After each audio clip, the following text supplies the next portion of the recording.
How are you? Karibuni, karibuni, karibuni, karibuni, family. Karibuni to my Buta Saturday. I know today we are a bit delayed from our usual 5 o'clock time. I was just catching up, finishing up some of this stuff. Family. Oof.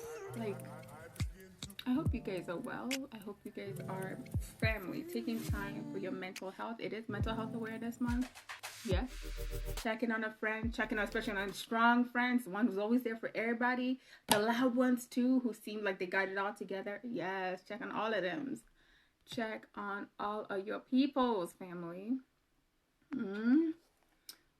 Wajalie hali.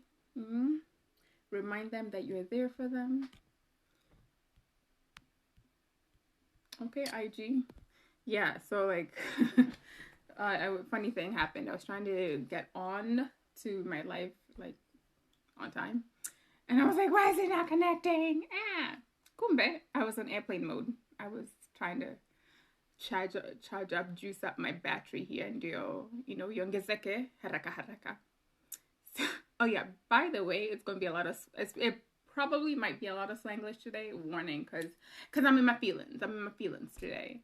Well, not feelings, but more like I'm feeling very mixed language today. So that's your warning for the day. But yeah, it's giving me notices here.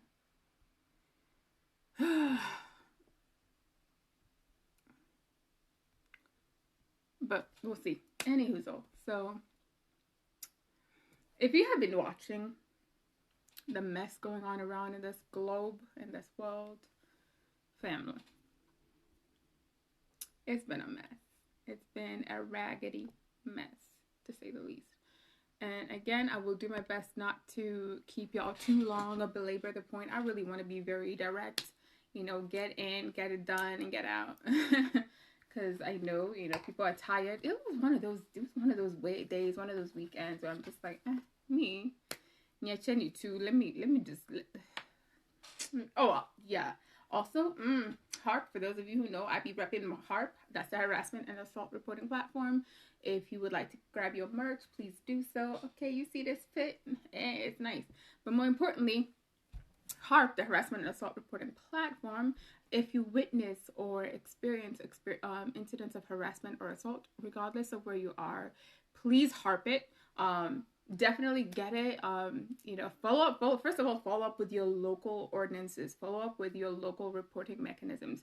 I know like one of the hardest things to do is to follow up on these type of incidents. But again, I know a lot of people do not end up not reporting for various reasons, and I totally empathize with that. But the good thing with HARP is it's actually a data repository, single store data repository for whatever kind of harassment or assault you may experience or witness. So whether that is street harassment, transit harassment, police brutality, yes, included in that, child abuse, domestic violence, which we have seen cases actually rising during quarantine, because that's just the way these things have been. Workplace harassment, because at the end of the day, it's so important to collect not only data, but contextual data. Being able to understand the underlying complexities that contribute or that help draw a fuller picture on why these things are occurring and how they're occurring and where. Because harassment or in general abuse looks different, both by region and season and time. So yeah, so please help the work. Oh yeah, because there's 2 surveys on there on the site. So www.harpnow.org. There's 2 surveys. One is for harassment and assault. One is for police brutality or police-related incidents.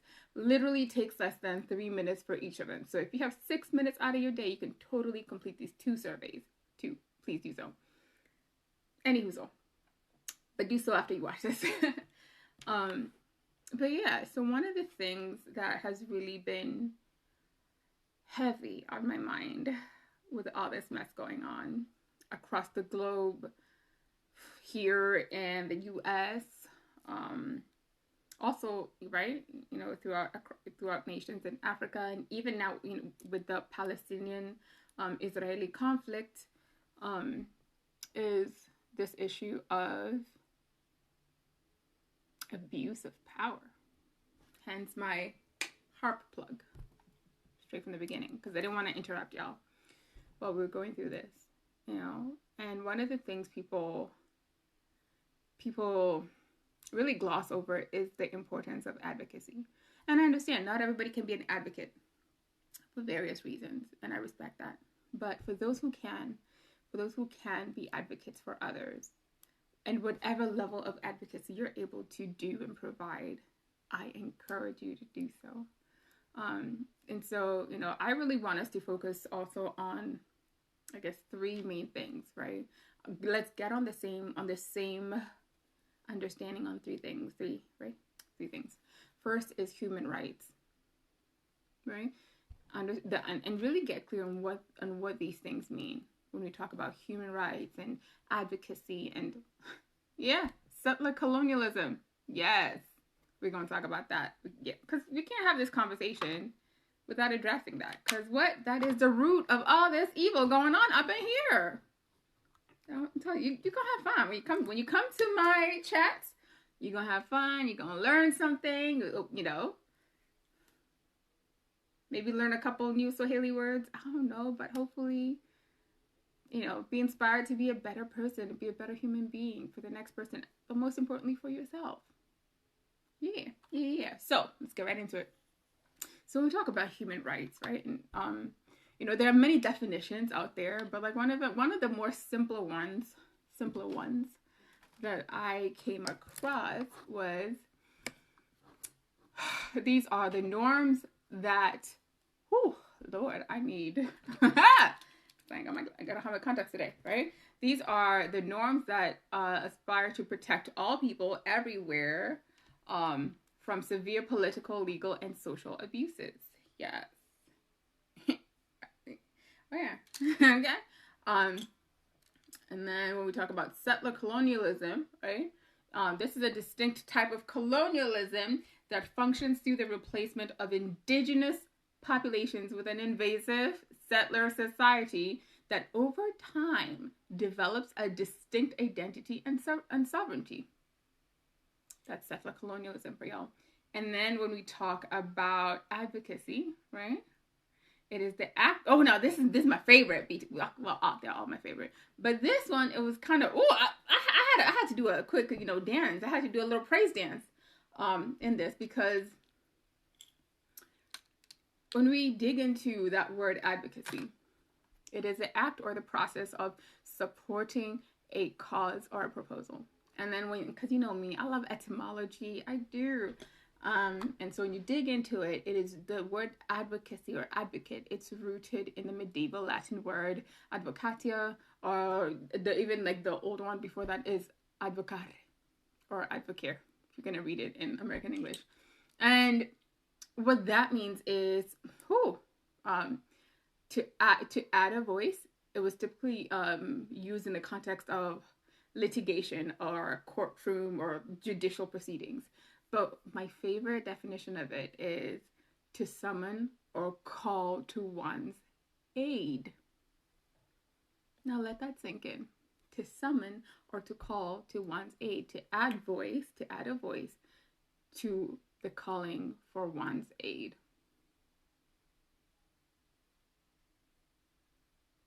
Now, why would somebody need help?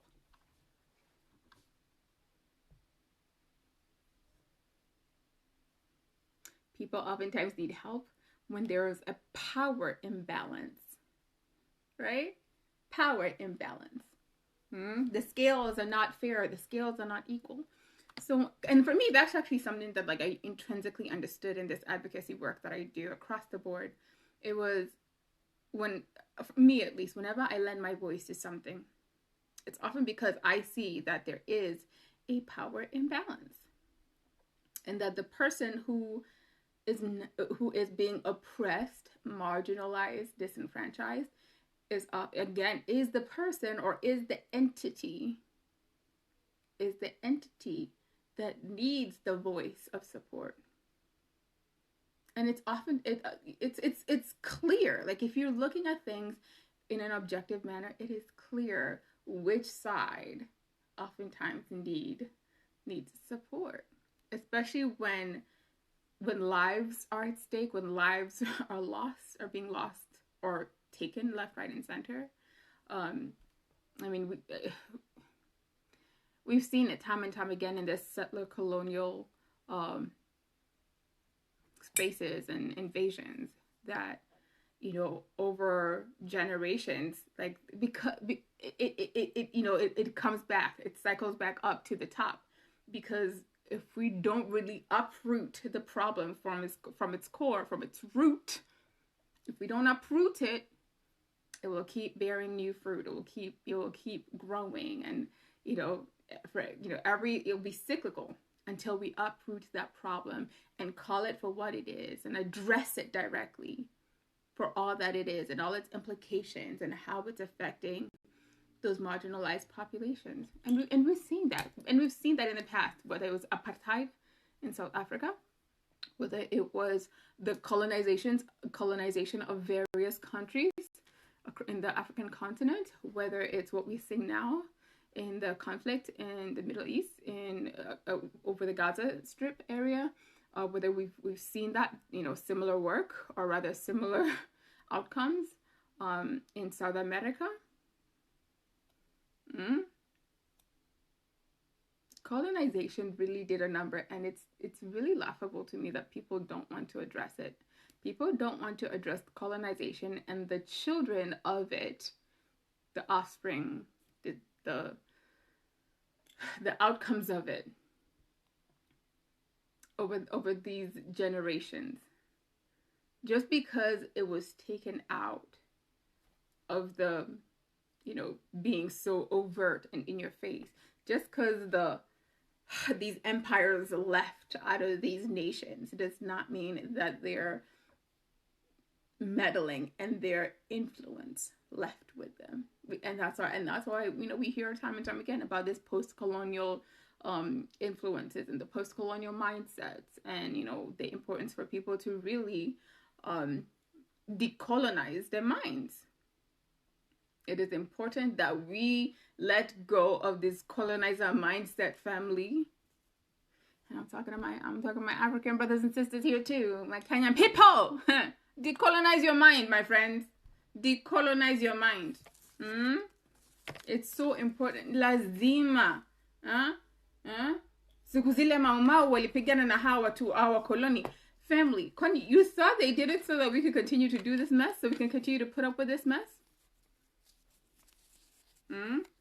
Where you continue seeing somebody else as your God? Family. And for those who are like, oh, well, you know, for people in the US or wherever, oh, why should they care?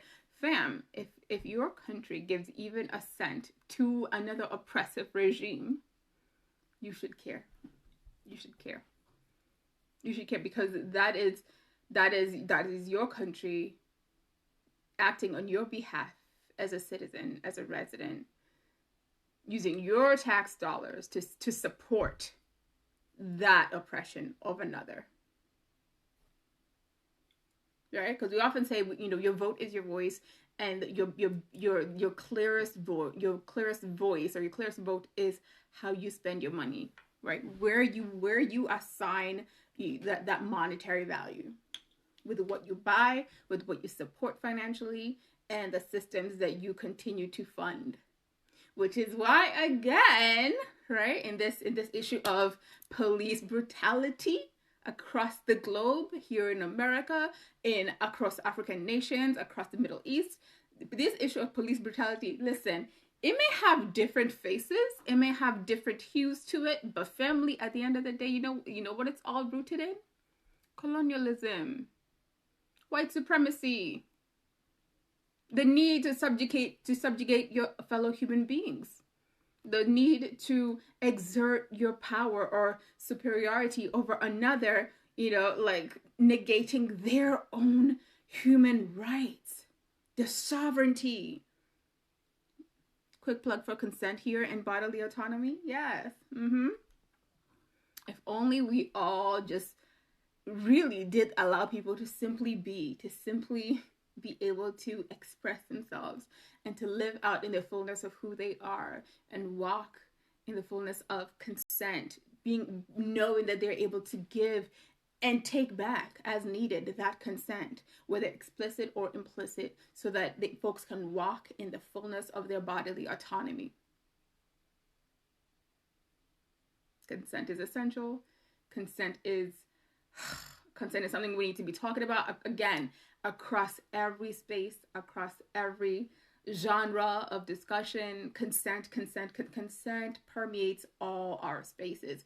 Like I said before, consent goes beyond just, the typical spheres that people assume consent lies in. Consent is and ought to be interwoven in every area of society, in every area of conversation, in every area where there is there's a potential for power imbalance. Consent better be very, very clear in those plays. And we don't see that when it comes to police brutality, when it comes to police abuse of power, excessive uses of force, terrorism over marginalized demographics. We don't see that. We don't see that being taken into consideration for those people. And that's a very strategic thing that happens. When these things happen, it's usually tied to systems and structures that uphold this abuse to be perpetuated. Right? Police brutality doesn't happen in a vacuum.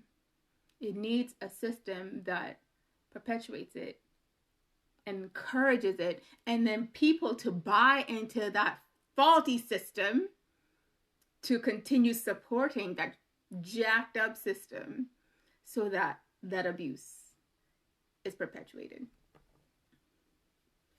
And that's why people, have been saying defund the police, abolish the police. It's about understanding the power that funds give these toxic, problematic, flawed systems that are used to oppress certain demographics of a society. And I really want us to become very clear about that. Yeah.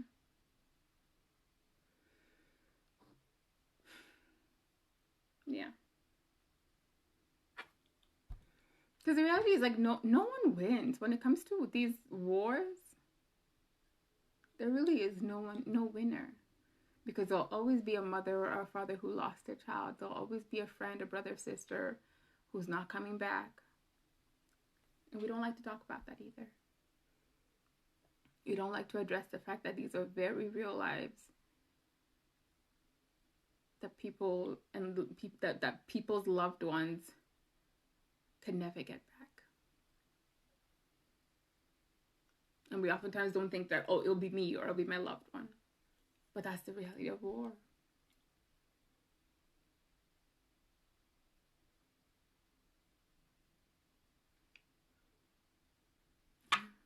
So,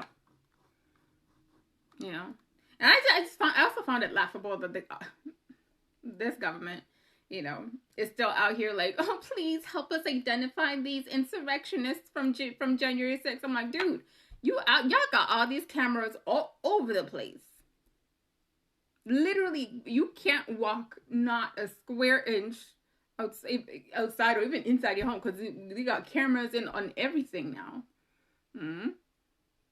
And they're going to pretend like they can't identify these people? Stop. What chene kutupima akili yenyewe? Nyinyi, mnapenda kutupima akili sana. Acheni hizo upuzi. Nyinyi mnapenda kuchezea watu akili yenyewe. Na ni upuzi sana. Ni upuzi kabisa. I was just calling out the foolishness. I was calling out the foolishness! It's foolery! They're out here playing, acting like we stupid. Yeah? When y'all want fun, listen, this is the same military that found a certain person in like a tiny hole in the ground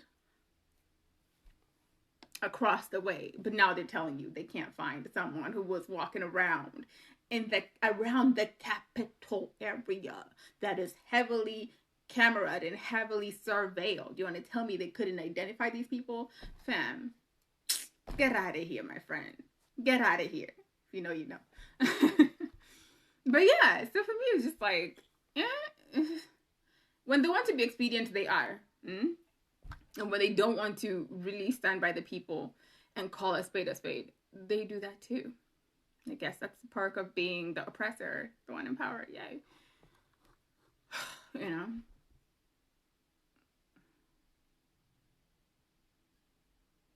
And as I said in a previous post, really, like, it's at the end of the day, it's about this implication that one life matters more than the other, and who gets to choose which of those lives matter.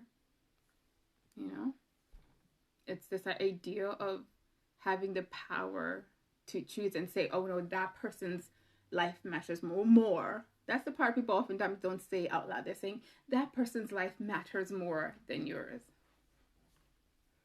And we see that even in the argument over, you know, when does a life be, when do we really consider an embryo a human, right? Where we're saying, oh, where certain people are like, women should not have the bodily autonomy to make that right, even if it may put their life in danger, their life and their wellness as a whole person. There are people out here like, no, I still want to have the authority to supersede that individual's human rights to their own body and, you know, the bodily autonomy. That says a lot about an organization, about a country, about a people. Upholding colonizer ideals. Check yourselves. You know.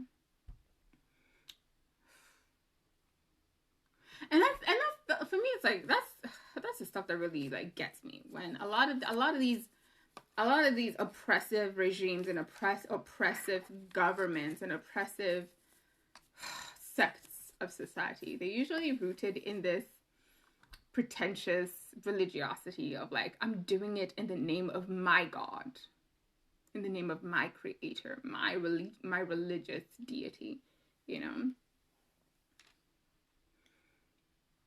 But what if the people that you're trying to, what if the person that you're dealing with does not necessarily believe in that God, in your God?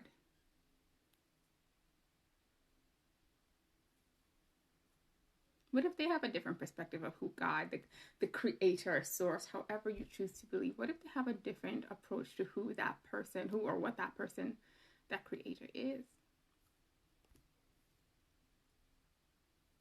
You know?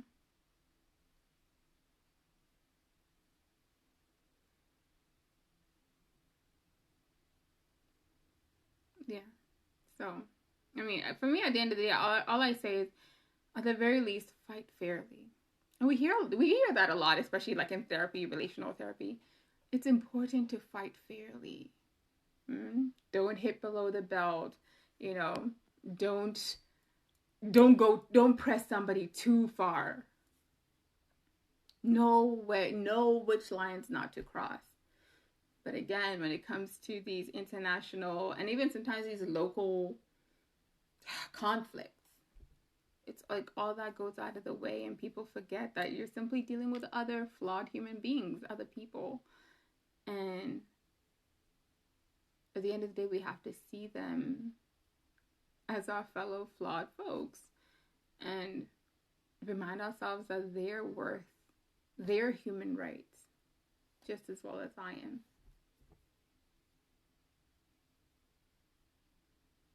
Yeah. People forgot how to see other people, how to truly see other people.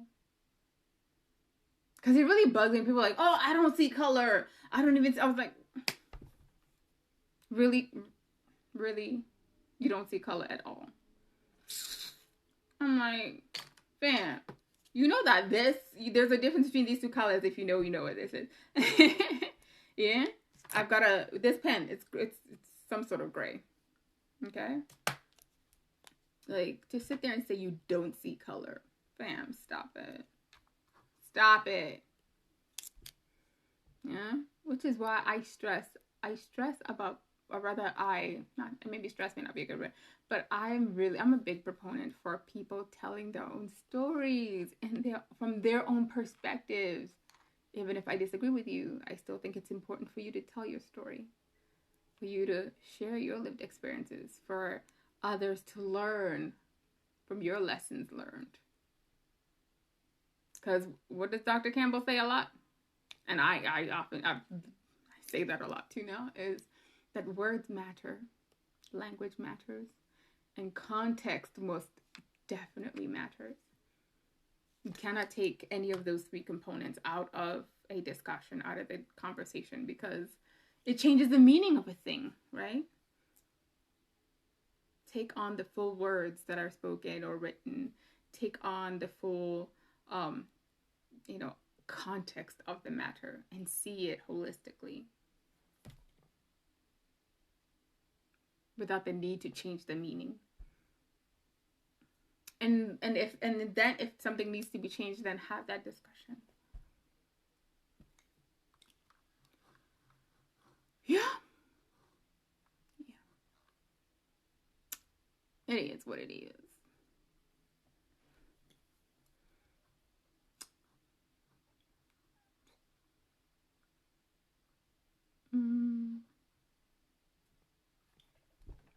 Okay. Quick tag back to the consent and bodily autonomy. Yeah. And I'm going to say this one thing and leave it. It's interesting to me how history has shown this breakdown of consent culture and consent and consensual interaction between people, especially in the context of intersectionality. We've seen it break down time and time again, whether it's the way people treat, people of different gender identities, or people of different sexuality identities, or people of different race, family. That's by far been the biggest in your face, race, right? That's why I have racism and structural and systemic racism, and just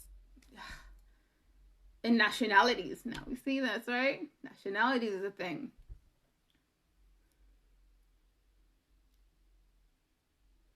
And again, when we talk about these reckonings of historical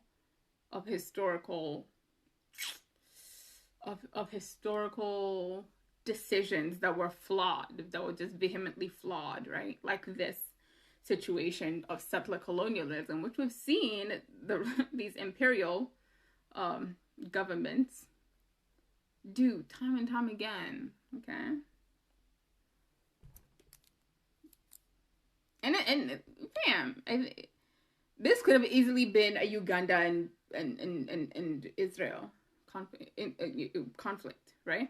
Look up the Uganda. What was it? The Uganda Project. Look it up. Drop a comment. Yeah. If it would have been, if this conflict, if the displaced persons would have been placed in an African nation, how would that have gone? Or how differently would that have gone? And even now, as we talk about the issue in Palestine as well, understanding that there's different types of Palestinians in those areas as well, who are dying by just there's a sheer imbalance of tactical force.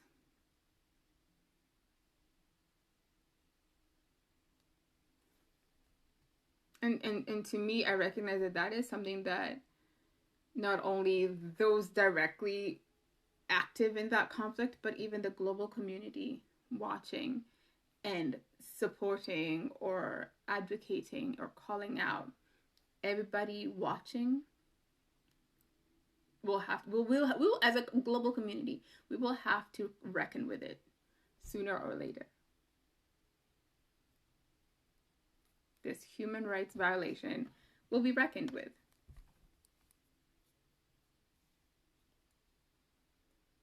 And again, it's not the only one, because fam, there's dumpster fires all over the place. It's just, I know people tend not to have time to bother with all of them. The other week I was just so